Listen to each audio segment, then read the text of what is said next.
What's up, y'all?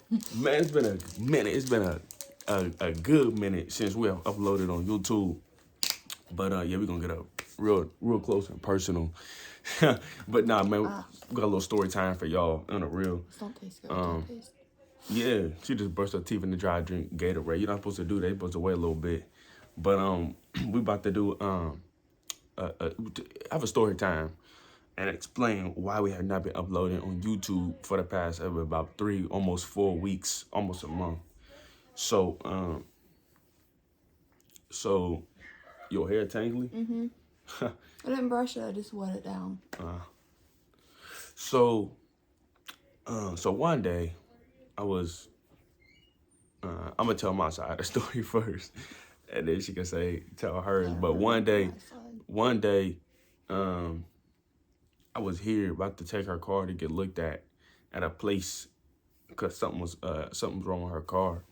I believe it's the alternator. So we was finna jump it, and I was finna take it to the AutoZone to get it looked at. And then, like, all of a sudden, she's talking about, oh, my heart, doesn't feel right. It just feel like it's beating fast. So I'm like, she said, I'm gonna go get it checked by mom, because mom has one of those one things, because she's EMS paramedic. So she has one of those one things that you like put on the finger or whatever. I don't know, like Pulse? yeah, the little thing that you put on the finger thing, and it'll tell you like the heart rate and whatever. And so she came in and whatever and got her heart rate, and it was high. It was high. She didn't feel right. Felt like she was about to pass out. And I think it was a little bit after that she passed out. And then but I was outside still, like, trying to holding the hood open, about to jump the car. And I heard her mom screaming her name or whatever. Some just sounded like chaos. Something was going on. So I was like, whoa, what's going on? So I went in there and came through the front door, and she was on the ground, like, shaking or whatever, and had passed out, and kind of whining, kind of crying. I'm like, whoa, like, what's going on? What happened? So I came in. She was on the ground. I laid beside her and just trying to comfort her, calm her down or whatever. And then at one point she had just stopped. Like, it was just dead silence. And I'm like, whoa. I'm like, is she, like, I'm still trying to, like, hear, like, is she still breathing? Still trying to feel if she breathing, trying to feel if she got a pulse or not. Also, her mom is too. And at that point, I laid on top of her or whatever, and I thought, oh man, she gone, man. Like, But then it was like 5 seconds after that, she had started breathing again. So, like, or I guess I heard her start again. So I was like, oh yes. I was like, yes. So she had a couple more episodes of her, like, kind of like shaking and wailing or whatever when she was out. So then called the squad, went to the hospital. I followed behind. I was flexing too. I was passing cars on the country roads all the way to the hospital. So I stayed at the hospital, and they were trying to figure out what it was. Couldn't really figure it out, so they transferred her to Kettering. I went to Kettering. Couldn't stay overnight there. So I got a hotel actually, and because I told her, I said, I'm never leaving. I don't care if I just got to stay in the lobby, But at the first hospital, her mother was in the room with her, and then I was at the second hospital, and I got a hotel stay that night. As soon as I was able to go back in the morning, went back in the morning, and stayed with her. So Kettering did some tests, and they were kind of looking at the seizure side of it, because that's what we had thought it was, that shaking and wailing or whatever. But it turned out it wasn't. So, but they thought she was good to go home. She just can't really. So that day she went home, and she just couldn't do much. Had to lay down a lot, had to stay still or whatever. So yeah. So then we have gone to I believe it was a little bit after that, a couple of days maybe. It was like 3 days after. Yeah, about 3 days after, we her heart rate was high again, and so we had took her to back to the hospital. Let me explain this part, because I want to tell them how I felt. Huh? Let me explain this part, because I want to tell them how I felt at the hospital. Oh, sure. Oh, sure. I mean, yeah. I mean, nah, you can go ahead and take over. Someone here. Anyways, Right, with I the just cats want barking. to. No, it was a car that locked. I just want to explain shortly and briefly, and then he can finish it, because there's not much I really remember. But that's why he was saying most of it. I mean, I remember, like, you know, that I felt like I was gonna pass out, but I don't remember actually passing out. So, anyways, my second trip to the ER. I was getting ready to get checked in, and they were doing my heart rate, and it was at like 170, 177. Yeah, I believe it was. And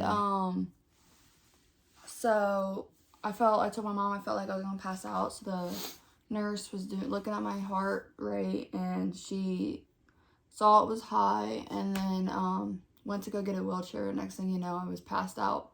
So I passed out in the lobby, and that's all I remember of that.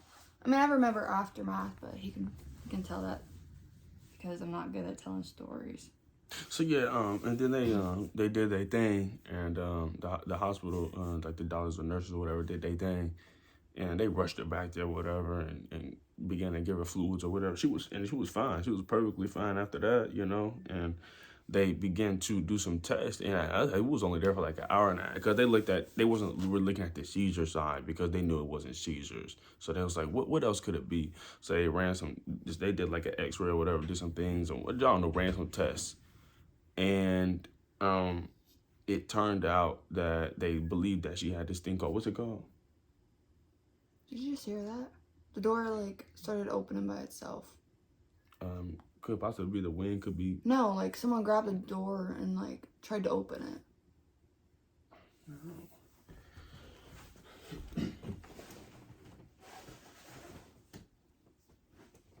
Anyways. Was it Simba? Well, how would he open up the door? It was Simba. No, but he wouldn't have tried to open up the door. I'm sure the video caught it. No, I heard it, but I heard the doorbell turn. And there's no way he's grabbing his paw and turning. well, I mean, I don't know. So anyways, it was called POTS. It's called POTS. Say hi. Yeah, called POTS. Look up on your phone what that stands for real quick. Hold on. But yeah, it's called POTS. So and so it is postural orthostatic tachycardia syndrome. So syndrome related to the reduced blood volume that occurs when standing up. So like if you stand up, blood struggles flowing to your heart, and so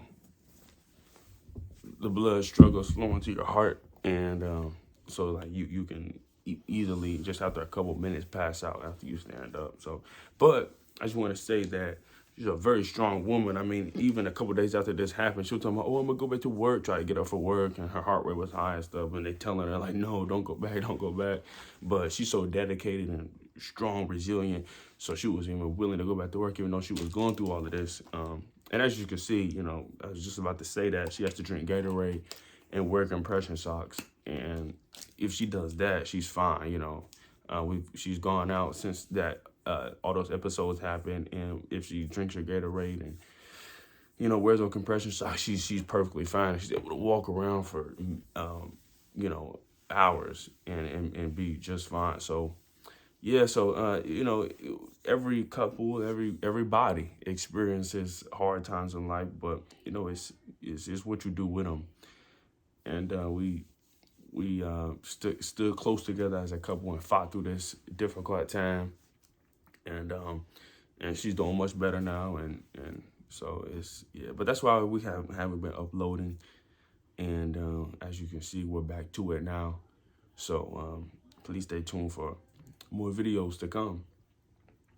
Thank you all so much for your time and attention, for watching, and we'll see you all in the next video.